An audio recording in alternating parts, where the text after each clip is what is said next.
দুদিনের সফরে রাজ্যে কেন্দ্রীয় স্বরাষ্ট্রমন্ত্রী আজ শিলিগুড়িতে সীমান্ত সুরক্ষা সংক্রান্ত বিভিন্ন প্রকল্পের শিলান্যাস। দুপুরে এসএসবি জওয়ানদের সঙ্গে মধ্যাহ্নভোজ করবেন অমিত শাহ। কাওয়াখালী মাঠে ভারতীয় ন্যায় সংহিতা প্রদর্শনীর উদ্বোধন করবেন কেন্দ্রীয় স্বরাষ্ট্রমন্ত্রী। কাওয়াখালী মাঠে জনসভাও করবেন অমিত শাহ।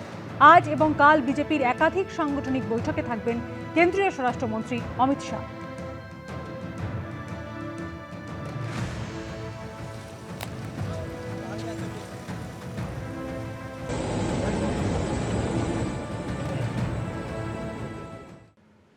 এবিভিপি বনাম বামেদের সংঘর্ষে বুধবার গভীর রাতে উত্তপ্ত হয়ে উঠেছিল যাদবপুর বিশ্ববিদ্যালয়ের ক্যাম্পাস। এসএফআই এর পতাকায় আগুন ধরিয়ে দেওয়া হয়, ছেঁড়া হয় পোস্টার, মুছে দেওয়া হয় গ্রাফিটি। বামেদের দাবি হামলাকারীরা বিজেপি এবং এবিভিপি সমর্থক। আর এই ঘটনায় পাল্টা বামেদের হুঁশিয়ারি দিয়েছেন যাদবপুরের বিজেপি বিধায়ক।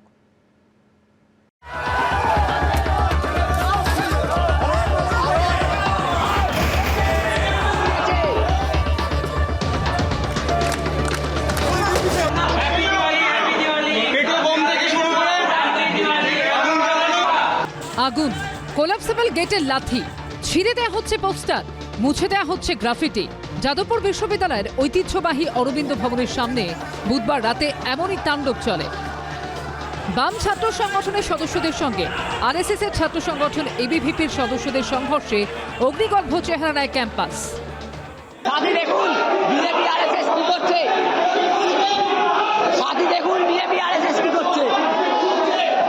আগুন জ্বালিয়ে দিয়েছে, আমাদেরকে লক করে আগুন দিয়েছে, আগুন দিচ্ছে ওরা, আমাদেরকে লক করে আগুন জ্বালাচ্ছে ওরা। রীতিমতো উত্তপ্ত যাদবপুর বিশ্ববিদ্যালয় চত্বর। আমরা দেখতে পাচ্ছি এবিভিপি সমর্থক তারা কিন্তু বামপন্থী ছাত্র সংগঠনের যে সমস্ত পোস্টার, ফেস্টুন, পতাকা রয়েছে সেগুলো ছিঁড়ে ফেলছে। ঘটনার সূত্রপাত বুধবার রাত 9টার পরে ফেডসুর তরফে ইঞ্জিনিয়ারিং ছাত্রদের একটি জেনারেল বডি মিটিং চলছিল। সেখানে যান এক এবিভিপির সদস্য, গবেষক, পড়ুয়া। ছাত্র সংসদ না থাকা সত্ত্বেও কেন জিবি মিটিং ডাকা হয়েছে এই প্রশ্ন তোলেন তিনি। জিবি মিটিং এর প্রতিবাদ করেন এবিভিপি সদস্যরা। অভিযোগ, এরপরই পরিস্থিতি উত্তপ্ত হয়ে ওঠে। প্রথমে যেটা হয় যে বিভিন্ন প্ররোচনামূলক কথাবার্তা চলে আসতে থাকে। এবিভিপির যারা ছাত্র ছিল তারা বলছিল বিভিন্ন নকশাল টকশাল বলে দাগিয়ে দেওয়া, এবং সেইখানে একটা বচসার জায়গা তৈরি হয়।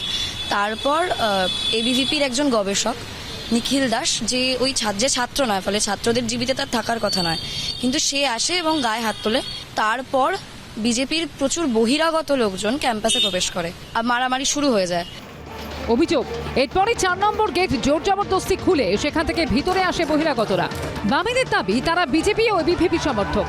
গর্বে যাদবপুর বিশ্ববিদ্যালয় ক্যাম্পাস রণক্ষেত্রের চেহারা নেয়। চলে দেদার ভাঙচুর। বেশ কিছু পড়ুয়া অরবিন্দ ভবনের ভিতরে ঢুকে যান। ভিতর থেকে তালা লাগিয়ে দেওয়া হয় কোলাপসেবল গেটে। তারপর দেখা যায় এই দৃশ্য। অরবিন্দ ভবনের কোলাপসেবল গেটের লাথি, গেটের মুখে আগুন জ্বালানো হয়েছে।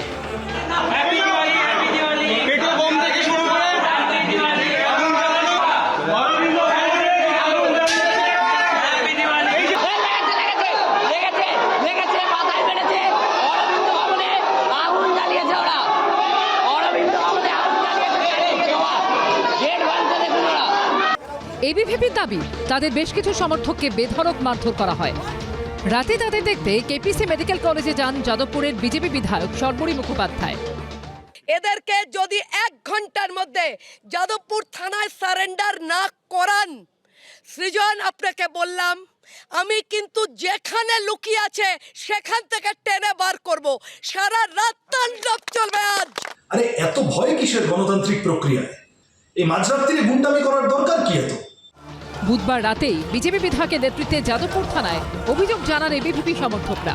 কৃষ্ণেন্দু অধিকারী, সুদীপ্ত আচার্য ও সুকান্ত মুখোপাধ্যায়ের রিপোর্ট, এবিপি আনন্দ। বুধবারের পর বৃহস্পতিবার উত্তপ্ত যাদবপুর বিশ্ববিদ্যালয়। টান টান উত্তেজনা জোড়া কর্মসূচি ঘিরে। হামলার প্রতিবাদে বিক্ষোভ কর্মসূচি বাম ছাত্র সংগঠনগুলির। গোলপার্ক থেকে যাদবপুর বিশ্ববিদ্যালয় পর্যন্ত মিছিল করল এবিভিপি। ব্যারিকেড ভাঙল দুপক্ষই।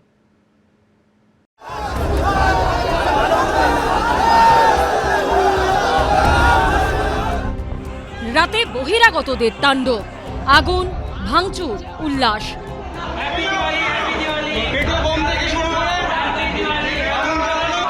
বুধবার রাতে যাদবপুর বিশ্ববিদ্যালয়ে তাণ্ডবের এই ছবি চমকে দিয়েছে সবাইকে। বুধবার রাতে রেশ করালো বৃহস্পতিবার। জোড়া কর্মসূচি ঘিরে দিনভর উত্তপ্ত রইল পরিস্থিতি। বিশ্ববিদ্যালয়ের গেটের বাইরে আরএসএস এর ছাত্র সংগঠন এবিভিপি, গেটের ভেতরে এসএফআই সহ একাধিক বাম ছাত্র সংগঠন। ওপার থেকে এসেছে, ওপার থেকে লাঠি ছুঁড়ে মারছে। এই বিশ্ববিদ্যালয়ের উপরে আক্রমণ কেন? এখানে গুন্ডাগার্দির প্রতিরোধ চলছে। রাতের অন্ধকারে কেন আমাদের ছাত্রদের উপর চালনা করলে? লজ্জা করে না? গোলপার্ক থেকে মিছিল করে এবিভিপি, 8B বাস স্ট্যান্ডে জমায়েত করে এসএফআই সহ বাম ছাত্র সংগঠনগুলি। দুপক্ষই ব্যারিকেড ভাঙলে পরিস্থিতি উত্তপ্ত হয়ে ওঠে। বুধবার রাতে যাদবপুর বিশ্ববিদ্যালয়ে তাণ্ডবের পর বৃহস্পতিবার পথে নামে দুপক্ষই। দুপুর 1:30 নাগাদ গোলপার্ক থেকে মিছিল শুরু হয় আরএসএস এর ছাত্র সংগঠন এবিভিপির। একটা অংশের ছাত্রছাত্রীরা আছেন, তাদের মধ্যে একটা মারাত্মকভাবে একটা অ্যান্টি ন্যাশনাল চিন্তাভাবনা, দেশ বিরোধী চিন্তাভাবনা, যারা দেশের বিরুদ্ধে কথা বলবে, যারা দেশের বিরুদ্ধাচারণ করবে, একদম বাংলা ধোলাই যাকে বলে, সেই বাংলা ধোলাই দেওয়া হবে বলে আমার অন্তত মনে হয় এটা করা উচিত। এবং যারা করবে তাদের আমি সাধুবাদ জানাবো, তাদেরকে পুরস্কৃত করবো। আমি যাদবপুরদের বহুদিনের টার্গেট, এবং টার্গেট বলেই কালকে বিজেপির এমএলএ বলছে একটা বিশ্ববিদ্যালয়ে সার্জিক্যাল স্ট্রাইক করবে। একবার ভাবতে পারেন, পাকিস্তানে সার্জিক্যাল স্ট্রাইক করার কথা বলতো, এখন তার মানে যাদবপুর বিশ্ববিদ্যালয়ের ছাত্রছাত্রীদের শত্রু মনে করছে। এই ছাত্রবিরোধী জনবিরোধী সরকার, তারা ছাত্রদের উপর আক্রমণ নামিয়ে আনতে চায়। তাই বিজেপি কালকে বহিরাগত গুন্ডা ঢুকিয়ে ছাত্রদেরকে প্রাণে মারার চেষ্টা করেছে। বুধবারের ঘটনার পুনরাবৃত্তি এড়াতে বৃহস্পতিবার প্রথম থেকেই সক্রিয় ছিল পুলিশ। এবিভিপি এবং বাম ছাত্র সংগঠনগুলি যাতে মুখোমুখি না হয় সেই কথা মাথায় রেখে যাদবপুর থানার সামনে তৈরি করা হয় 3টি ব্যারিকেড।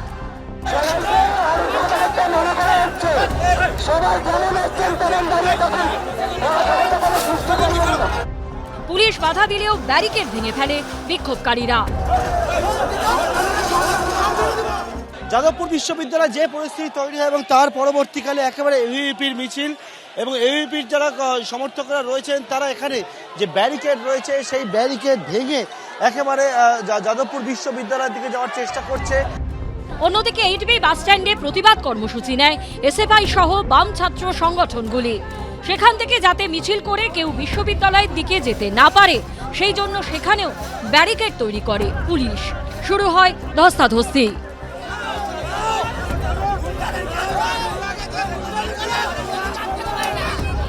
ব্যাপক উত্তেজনার পরিস্থিতি তৈরি হয়েছে এবং এই যে ব্যাপক উত্তেজনার পরিস্থিতি, ধস্তাধস্তি পুলিশের সাথে, এবং এবং বলতে বলতে ব্যারিকেড ভেঙে গেল, ব্যারিকেড ভেঙে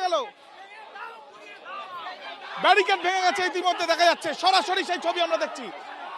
যাদবপুর 8Bর সামনে উত্তেজনা, ব্যারিকেড ভেঙে বাম ছাত্র সংগঠনের তরফ থেকে তাদের সঙ্গে পুলিশের ধস্তাধস্তি।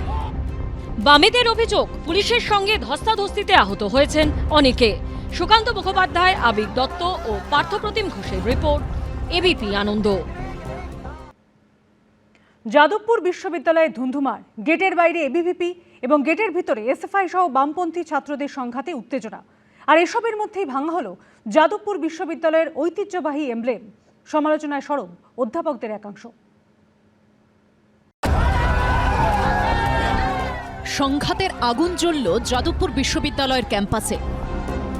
মুহুর্মুহু স্লোগান, বিশ্ববিদ্যালয়ের গেট ধরে টানাটানি, গেট টপকানোর চেষ্টায় রীতিমতো ধুন্ধুমার পরিস্থিতি তৈরি হলো। এসবের মধ্যেই ভাঙা হয় যাদবপুর বিশ্ববিদ্যালয়ের এই ঐতিহ্যবাহী এমব্লেম। এই এমব্লেম জাতীয় গৌরবের প্রতীক এবং এই এমব্লেম তৈরির সঙ্গে ভারতবর্ষের জাতীয়তাবাদ, স্বাধীনতা আন্দোলন এবং জাতির একটা আকাঙ্ক্ষা আছে। এবং এমব্লেমটা তৈরি করেছিলেন বিখ্যাত শিল্পী নন্দলাল বসু, এবং এইরকম একটা এমব্লেমের ওপর পা দিয়ে দাঁড়িয়ে মারিয়ে তাকে ভেঙে ফেলা হলো। দুদিকেই দেখা যাচ্ছে এইভাবে যাদবপুর বিশ্ববিদ্যালয়ের এমব্লেম তৈরি করা আছে। এখানে লাগানো আছে যে এমব্লেমের সঙ্গে একটা ইতিহাসের যোগ আছে। এই এমব্লেম যে নকশাটা তৈরি করা হয়েছে, দেখা যাচ্ছে পদ্মের পাবড়ির আকারে এই এমব্লেম। এখানে একটা প্রদীপ এবং প্রদীপের 3টি শিখা, এবং সেই 3টি শিখা জ্ঞানের শিখা বা জ্ঞানের প্রদীপ।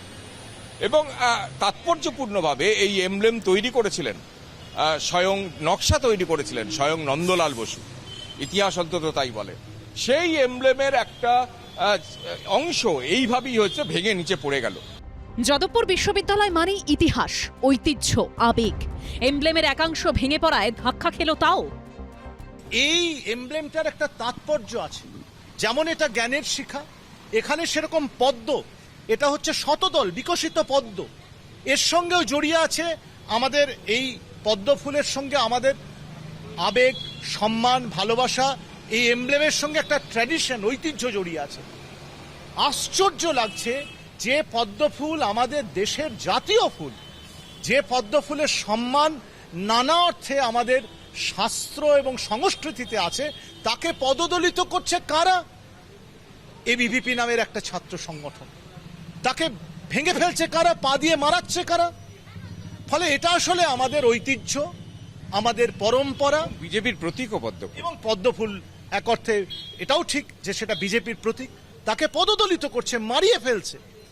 একটা এমব্লেম শুধু যাদবপুরে যিনি পড়েছেন বা পড়ছেন বা যাদবপুরের সঙ্গে জড়িত তার সঙ্গে সম্পর্কযুক্ত নয়। যাদবপুরের বাইরে যে অগণিত মানুষ যারা এই ন্যাশনাল কাউন্সিল, যাদবপুর বিশ্ববিদ্যালয়ের স্বপ্ন দেখেছিলেন, যারা জাতীয়তাবাদকে লালন করেছিলেন বুকে, তাদের যে আবেগ, তাদের যে অনুভূতি, এই এমব্লেমকে আঘাত করার মধ্যে দিয়ে সেই অনুভূতি এবং আবেগকে পদদলিত করা হয়েছে, মর্যাদাহানি হয়েছে। আইনের পথে চলবে, পুলিশ তদন্ত করে দেখবে, স্বাভাবিক বিষয়। পুলিশ তো তদন্ত করবে, বিশ্ববিদ্যালয় কর্তৃপক্ষ আছে তারা তদন্ত করে দেখবে। কিন্তু বারবার এভিপির উপর গত 12 বছরে যারা আক্রমণ চালাচ্ছে, এই আক্রমণ আর চলবে না। আগামী দিনে আমরা এর প্রত্যুত্তর দেব এবং এটাই আমরা এটা সংকল্প নিচ্ছি, এভিপির উপর এটাই শেষ আক্রমণ। এরপরে যত আক্রমণ হবে এভিপি রেসিস্ট করবে। অশান্তির ঘটনার নিন্দা করেছেন যাদবপুরের উপাচার্য। ঘটনাটা আমি অনেক দিন ধরে এটা চেক করার চেষ্টা করছিলাম যে যাতে কোনো রকম কোনো সমস্যা না হয়। আমি অল স্টেক হোল্ডারকেই বারবার কিন্তু বলেছি, ভার্বালি বলেছি, মানে যে সবাই যেন শান্তি বজায় রাখে, কারণ ক্যাম্পাসে শান্তি বজায় রাখাটা সব থেকে গুরুত্বপূর্ণ। এই ঘটনাটা কখনোই কিন্তু কাম্য নয়। কালকে যে ঘটনাটা ঘটেছে আমি তার তীব্র নিন্দা করছি। 1955 সালে যাদবপুর বিশ্ববিদ্যালয় প্রতিষ্ঠা হয়। তার আগে ছিল জাতীয় শিক্ষা পরিষদ। সেই সময় শান্তিনিকেতনের কলা ভবনের প্রাক্তন অধ্যক্ষ নন্দলাল বসু এই এমব্লেমটির নকশা তৈরি করেছিলেন। এর গভীর অর্থ রয়েছে। সেই এমব্লেমও এবার ভাঙা হলো। কৃষ্ণেন্দু অধিকারীর রিপোর্ট, এবিপি আনন্দ, কলকাতা। আকাশপথে একাধিক প্লাবিত এলাকা পরিদর্শন করলেন মুখ্যমন্ত্রী শুভেন্দু অধিকারী। সবং এবং আরামবাগে প্রশাসনিক আধিকারিক এবং জনপ্রতিনিধিদের সঙ্গে বৈঠক করেন তিনি। ঘাটালের ধাঁচে এবার আরামবাগ মাস্টার প্ল্যানের পরিকল্পনা নিয়ে আলোচনা হয়েছে বৈঠকে। টানা বৃষ্টি, উপচে পড়েছে নদী, জলের তলায় চলে গেছে গ্রামের পর গ্রাম। কার্যত সমুদ্রে ভেসে গেছে জনপদ। পশ্চিম মেদিনীপুরের ঘাটাল, সবং ও হুগলির আরামবাগের বিস্তীর্ণ এলাকার ছবিটা এখন এরকমই। বৃহস্পতিবার সেই জলমগ্ন এলাকা হেলিকপ্টারে ঘুরে দেখলেন মুখ্যমন্ত্রী শুভেন্দু অধিকারী। বৈঠকও করেন তিনি। সবংয়ের বিডিও অফিসে মুখ্যমন্ত্রীর পর্যালোচনা বৈঠকে সিদ্ধান্ত নেওয়া হয়েছে পশ্চিম মেদিনীপুরে মৃত দুজনের পরিবারকে 9 লক্ষ টাকা করে আর্থিক সাহায্য করা হবে। এই প্লাবনের জেরে যে 32টি বাড়ি ক্ষতিগ্রস্ত হয়েছে তাদের 30,000 টাকা করে আর্থিক সাহায্য করা হবে। জলমগ্ন এলাকায় 5 দিনের রেশন দেওয়া হবে। প্রধানমন্ত্রী শস্য বীমা যোজনার ক্যাম্প করা হচ্ছে। ক্ষতিগ্রস্ত পান চাষি, ধান চাষিরা সেখানে নাম লেখাতে পারবেন। পিংলা, সবং, নারায়ণগড় সব এমএলএরা ছিলেন, বিডিওরা ছিলেন। হেলথ ডিপার্টমেন্ট ভালো কাজ করেছে। পুলিশকে আলাদা করে টাকা দেওয়া হয়েছে, তারা যাতে জলবন্দী লোকেদের বাড়িতে রেশন এবং 20 লিটারের খাওয়ার জলের জারকিন পৌঁছে দিতে পারে। সে কাজগুলো তারা করছে। সবং ছাড়াও আরামবাগের এসডিও অফিসে প্রশাসনিক আধিকারিক ও জনপ্রতিনিধিদের নিয়ে বৈঠক করেন মুখ্যমন্ত্রী শুভেন্দু অধিকারী। 2027 সালের মধ্যে আরামবাগ মাস্টার প্ল্যানের কাজ শেষ করা নিয়ে আলোচনা হয়েছে বৈঠকে। আরামবাগ মাস্টার প্ল্যান নিয়ে আজকে কথা হলো, কিরকম কাজ হবে? দেখুন, কাজ তো ভালো হবে, যেহেতু মুখ্যমন্ত্রী বলে গেছেন, আর উনি তো মুখের কথা থেকে কাজে বেশি বিশ্বাসী। উনি ডিরেক্ট বলে গেছেন প্রশাসনকে যে ইমিডিয়েটলি কাজ করতে হবে, এবং ইরিগেশনের যিনি প্রিন্সিপাল সেক্রেটারি আছে তাকেও বলেছে যে ইমিডিয়েটলি এই আরামবাগ মাস্টার প্ল্যানটা করতে হবে। ওটা 1200 কোটি টাকা। আর উনি বলেছেন যে 1200 কোটি টাকা দেওয়া হচ্ছে, যদি আরও কাজের ক্ষেত্রে আরও প্রয়োজন হয় নিশ্চয়ই দেবে। রামকৃষ্ণ সেতু নিয়ে আলোচনা হয়েছে। অলরেডি রামকৃষ্ণ সেতু 400 কোটি টাকা বরাদ্দ হয়েছে।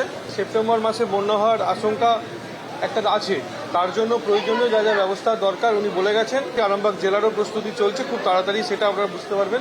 জেলার ম্যাপ সার্কেল ঠিক হচ্ছে। আরামবাগের বন্যা পরিস্থিতি নিয়ন্ত্রণের জন্য এবার আরামবাগ মাস্টার প্ল্যানের পরিকল্পনা নিল রাজ্য সরকার, যেটা ঠিক হয়েছে 1200 কোটি টাকা বরাদ্দ করা হবে এবং 2027-এর আগে এই প্ল্যানকে কার্যকর করা হবে। কাজ হচ্ছে, বর্তমানেও হবে, আমরা আশা রাখি আরো বেশি করে হবে। আমি যেই কাজটা করতে পারিনি, আরো 10 জন মিলে সেই কাজটা আরো বেশি তুরন্ত হবে বা তার ইমপ্রুভমেন্ট আরো বেশি হবে, এই আশা রাখি। শাসক বদলায়, কিন্তু বানভাসী মানুষগুলির হয়রানির ছবিটা বদলায় না। জল থেকে যেন রেহাই নেই তাদের। এরপর কি কিছু বদলাবে? অর্ণব মুখোপাধ্যায়, অরিত্রিক ভট্টাচার্য ও সৌমেন চক্রবর্তীর রিপোর্ট, এবিপি আনন্দ।